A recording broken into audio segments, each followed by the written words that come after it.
Hi there, I'm Margaret. Now tell me, who doesn't like a hobnob? They're such a lovely, oaty, substantial biscuit.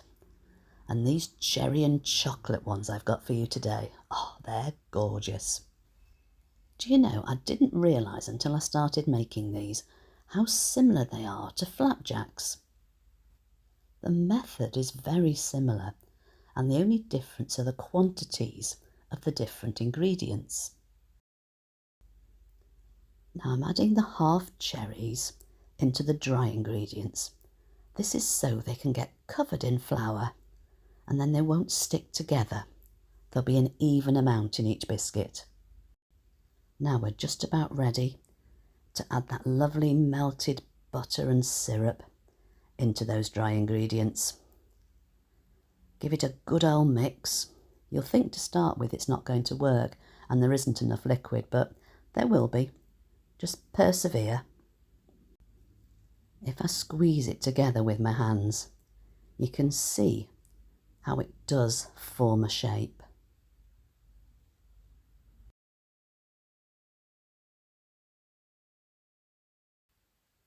Now I've got a 2-inch pastry cutter here, that's about 5 centimetres, and I'm going to pop a little bit of the dough into there from the top, and a little cherry.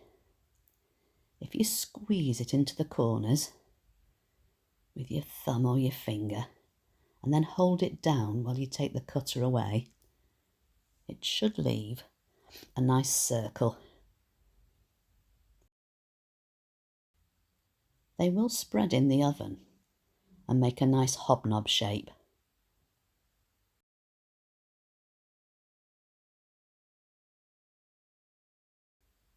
While they're hot, they'll still be soft, so cool them for a little bit on the tray before you pop them onto the cooling rack. Then we just need a little bit of tempered chocolate. There's a great way of doing this in the microwave. You cut it as small as you can.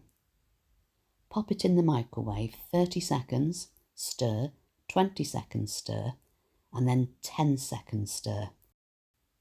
This method works because the chocolate never gets hot enough to go out of temper. So when it's cooled, it's still got that lovely snap about it.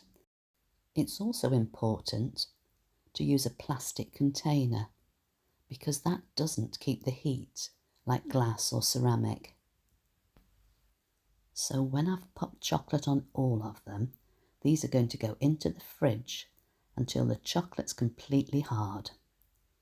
You'll know they're ready because when you lift one up, it'll come away from the baking paper and there'll be no marks on it at all. So pleased you popped by today to watch. Thanks for joining me. Have a great week and I'll catch you soon.